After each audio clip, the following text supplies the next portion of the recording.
오늘 아침 하나님의 말씀은 시편 5편 1절부터 7절까지의 말씀입니다. 여호와여 나의 말에 귀를 기울이사 나의 심정을 헤아려 주소서. 나의 왕 나의 하나님이여 내가 부르짖는 소리를 들으소서. 내가 주께 기도하나이다.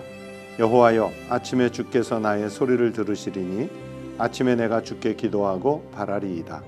주는 죄악을 기뻐하는 신이 아니시니 악이 주와 함께 머물지 못하며 오만한 자들이 주의 목전에 서지 못하리이다. 주는 모든 행악자를 미워하시며 거짓말하는 자들을 멸망시키리이다. 여호와께서는 피 흘리기를 즐기는 자와 속이는 자를 싫어하시나이다. 오직 나는 주의 풍성한 사랑을 힘입어 주의 집에 들어가 주를 경외함으로 성전을 향하여 예배하리이다.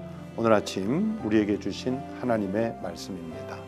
성도 여러분, 새로운 한 주간을 시작하는 월요일 아침입니다. 이번 주간도 하나님의 축복 속에 살아가시기를 축복하고, 더 나아가 사순절 기간 하나님의 은혜 속에 십자가를 깊이 묵상하는 한 주간으로 살아가시기를 축원합니다. 오늘 아침은 사순절 닷새째 되는 아침입니다. 지난주 제2의 수요일부터 사순절이 시작돼서 지난 주 중에 4일을 보냈고, 이번 주 사순절 첫 번째 주일 닷새째 되는 아침입니다. 사순절에 우리가 기억하고 묵상해야 할 것은 예수 그리스도의 십자가입니다. 왜 주님께서 십자가를 지셨는지 많이 생각하고 또 기도하고 하나님 나라를 사모하며 한 주간 살아가시기를 바랍니다. 여러분, 사무엘하 13장에 보시면 다윗의 아들 암논이 이복 동생 압살롬의 여동생 다말을 흠모하다가 강제로 동침을 하게 되고, 그리고 그 동침 후에는 다말을 내쳐버리는 그런 장면의 말씀들이 있습니다. 그런데 집안 식구끼리의 이런 분란에 대해서 다윗이 분노했다 하는 말씀은 있지만 그것에 대해서 별다른 조치를 취하지는 않았습니다. 그랬을 때 압살롬의 마음속에는 동생의 그 원수를 갚고자 하는 마음이 자리 잡고 있었고, 호시탐탐 기회를 노리다가 압살롬이 결국에는 자기의 이복 형인 암논을 살해하기까지 이르게 됩니다. 암논을 살해한 것 때문에 도피 생활을 하게 됐고, 그 과정에서 다윗이 어떤 맺고 끊고를 분명하게 해준 것이 아니라 매우 중립적인 태도를 취했었습니다. 결국 요압 장군 등의 권유에 의해서 다윗이 사람을 보내서 도피 중이던 압살롬을 돌아오게는 했지만, 그러나 이 압살롬의 마음속에는 아버지에 대한 서운함, 그리고 반란을 일으키려고 하는 이런 씨앗 등이 가슴속에 자리 잡고 있게 됩니다. 그러면서 압살롬이 민심을 자기 쪽으로 돌리려고 시도를 하게 됐고, 그러면서 점점 다윗에게서는 민심이 멀어지고 압살롬에게는 민심이 쏠려가는 이런 기회가 왔고, 결국에는 이 압살롬이 큰 반역을 일으켜서 다윗이 그 도피 생활에 가야 하는 이런 위기를 맞게 됩니다. 다윗의 군대와 압살롬의 군대가 전쟁을 벌여서 결국에는 다윗이 이 내란을 진압하고 승리를 쟁취하기는 했지만, 그러나 그 다윗이 승리하는 과정에 아들 압살롬이 죽게 됐고, 또 그러면서 민심은 양분이 되고 다윗 자신은 어떤 권위에 큰 상처를 입었고 아버지로서의 그 마음도 많이 훼손되는 그런 아픔을 겪게 됩니다. 그게 사무엘하 13장부터 15장 정도까지 나오는 말씀의 줄거리입니다. 그런데 진 에드워드라고 하는 작가의 새 왕 이야기라는 소설이 있는데 거기에 후반부에서 다윗이 아들 압살롬에게 왕위를 빼앗기고 피난하던 때의 이야기를 다루고 있습니다. 다윗은 그 소설 속에서 압살롬의 성정을 미리 다 알고는 있었지만 아들이니까 잘 알고 있었겠죠. 알고는 있었지만 하지만 이런 참혹한 비극을 예방하기 위해서 다윗이 어떤 조치를 취하지는 않았습니다. 그렇다고 해서 압살롬이 일으키는 그 반역을 어떤 작전으로 막아야겠다 하는 그런 뚜렷한 방어 계획도 미처 세우지 못한 그런 상황이었습니다. 그러나 다윗이 이런 개인적인 위기 또는 왕실의 위기, 국가적인 위기, 이런 다중적으로 밀려오는 위기 속에서 압살롬의 반역을 막을 만한 뚜렷한 계획은 없었지만 다윗은 다른 사람과는 다른 한 가지 분명한 것은 있었습니다. 이런 위기의 상황에 다윗이 바라고 의지해야 하는 것은 자기 측근인 군 장관들도 아니고 또는 민심도 아니고 외교 관계도 아니고 오직 하나님만 바라보고 하나님만 의지하는 모습이었습니다.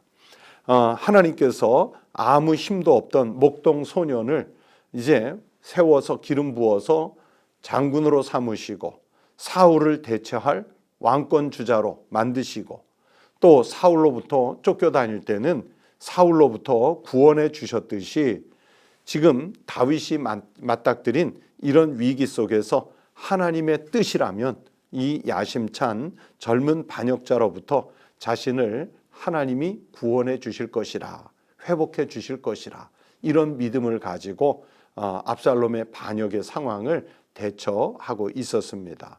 소설 속의 이야기도 바로 그런 내용이에요. 이런 고난의 상황에서 다윗은 하나님께 자신의 한숨을 털어놓죠. 자기가 마음속에 가지고 있었던 탄식을 하나님 앞에 쏟아내지요. 많은 시편 속에 다윗이 이런 그 위기의 상황 속에 쏟아내는 한숨과 탄식의 시편들이 있습니다.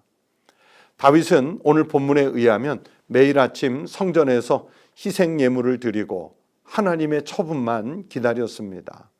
다윗은 어떤 상황에서도 자신의 기도를 하나님께서 들으시리라는 확신으로 가득 차 있었습니다.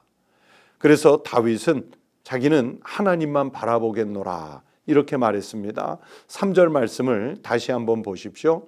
여호와여, 아침에 주께서 나의 소리를 들으시리니 아침에 내가 주께 기도하고 바라리이다. 아침마다 주님께 호소를 하고 또 아침마다 주님께 드린 기도를 하나님께 아뢰고 또 그러면서 자기는 하나님만 바라보겠다 이렇게 하는 거예요. 이 본문 속에서 바라본다 하는 말은 이것은 원문 속에 지켜본다는 말과 같습니다. 이 지켜본다는 뜻을 가지고 있습니다. 어떤 걸 지켜보겠습니까? 하나님께서 다윗 자신의 기도에 대해 언제 응답하실지, 어떻게 응답하실지 자기는 눈을 부릅뜨고 지켜보겠다는 것입니다. 하나님이 하시는 일을 자신은 지켜보겠다 이런 뜻입니다.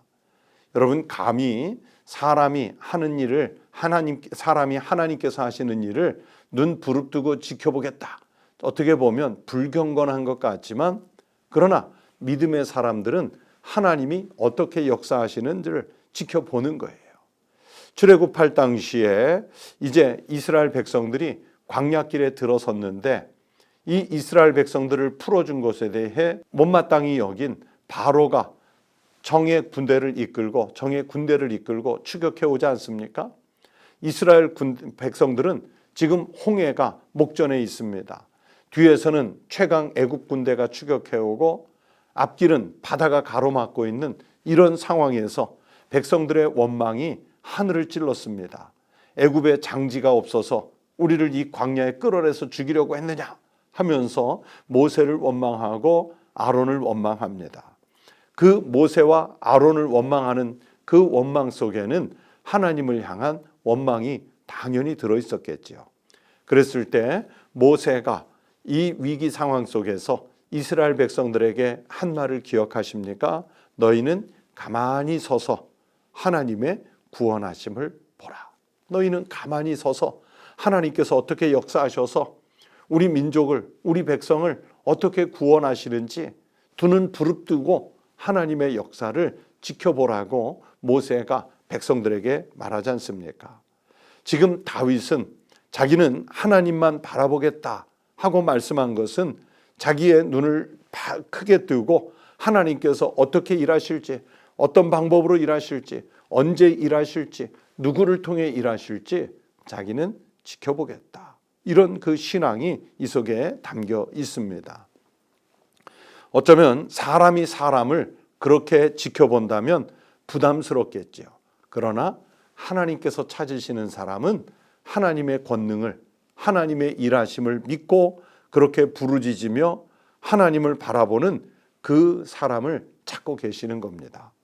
그렇게 다윗처럼 간절히 바라보는 그 모습을 하나님께서 지켜보시다가 응답하실 수밖에 없으셨겠죠. 이런 사람의 기도에는 하나님께서 응답하시는 거예요. 그래서 오늘 설교 제목을 하나님을 지켜보는 다윗이라고 잡았던 것입니다. 여러분, 우리는 어떻습니까? 과연 내 인생에 어떤 위기를 만났을 때 우리는 하나님의 일하심을 정말 지켜보시나요? 아니면 될 대로 되라, 정말 무기력하게, 무능력하게 그냥 포기해버리고 마는 인생은 아니신지요? 또 어떤 사람은 하나님의 일하심을 기다리지 못해서 그냥 안절분절하기도 하고, 그러다 내가 하려고 나섰다가 더 실패하고 더 크게 낭망하는 그런 경험들을 해보신 적은 없으신지요? 여러분, 홍해 앞에서 모세가 말씀했던 것처럼 너희는 가만히 있어서 하나님의 구원하심을 보라 했던 그 신앙 고백이 우리의 고백이 되어야 합니다. 또 오늘 시편 5편 1절부터 7절 속에서 여호와여, 아침에 주께서 나의 소리를 들으시리니 아침에 내가 주께 기도하고 바라리다 하고 기도했던 이 다윗의 고백이 오늘 우리의 고백이 되어야 합니다. 여러분, 우리의 인생 속에서 하나님은 분명 일하시고 지키시고 이끌어 인도해 주시는 줄로 믿습니다. 이 믿음을 가지고 다윗을 본받아서 우리도 하나님 잘 지켜보시면 하나님은 우리의 기도를 들으시고 연락하시고 응답해 주실 줄로 믿습니다. 사순절 기간 특별히 십자가를 지켜보면서 그 십자가의 보혈의 능력이 나에게 어떻게 역사하시는지를 체험하며 살아가는 믿음의 성도들 되시기를 주의 이름으로 축원합니다. 기도하겠습니다. 하나님 아버지, 다윗이 아침에 여호와께 부르짖어 기도하고 또 하나님께서 어떻게 일하시는지 바라보겠다고 고백했던 그 믿음의 고백이 오늘은 나의 고백, 우리의 고백, 교회의 고백이 되게 하여 주시옵소서. 우리가 사는 시대는 정말 힘겹고 어렵습니다. 우리의 힘만으로 살아가기엔 너무 버거운 세상 속에 우리가 살고 있습니다. 우리의 신앙을 미혹하기 위해 온갖 시험과 유혹과 미혹들이 우리를 공략해 오지만 하나님, 이럴 때일수록 우리는 다윗처럼 여호와 하나님만 바라보게 하여 주시옵소서. 그렇게 바라보는 이들에게 하나님 외면하지 마시고 우리의 기도를 들으시고 용납하셔서 가장 필요한 것으로 가장 적절하게 응답하여 주시옵소서. 한 주간을 시작하는 월요일 아침입니다. 사순절 첫 주간 하나님 우리를 지키셔서 이 한 주간도 주님의 축복 속에 살게 하시고 평안과 안전과 행복한 삶을 살아갈 수 있도록 저희들과 친히 동행하여 주시옵소서. 성령님 우리 가운데 내주하셔서 주님과 우리 사이를 교통하여 주시고 가장 선한 길로 인도하여 주시옵소서. 사순절 기간 동안 이 땅에서 고난받는 모든 정의로운 사람들, 공의를 행하는 사람들에게 하나님이 복의 복을 더하여 주시옵소서. 감사하오며 우리 주님 예수 그리스도의 이름으로 기도드리옵나이다. 아멘. 네, 기도 제목 세 가지를 여러분과 함께 나누겠습니다. 첫 번째는 오늘 말씀을 생각하시면서 언제 어디서나 어떤 상황에서도 하나님만 의지하고 바라보게 하십시오 하고 기도하시기 바랍니다. 또 두 번째는 지금 부흥의 위기를 단단히 맞은 우리 한국교회지 않습니까? 물론 세계 교회가 다 그렇습니다. 이럴 때 부흥의 위기를 맞은 우리 한국교회가 더욱 주님께 매달리는 신앙이 일어날 수 있게 해달라고 기도하십시오. 또 세 번째는 이번 주간에도 우리 성도들의 가정과 일터, 자녀들의 삶을 주께서 지키시도록 기도하십시오. 그리고 여러분의 기도 제목 하나님께 아뢰시기를 바랍니다. 다 함께 기도드리시겠습니다.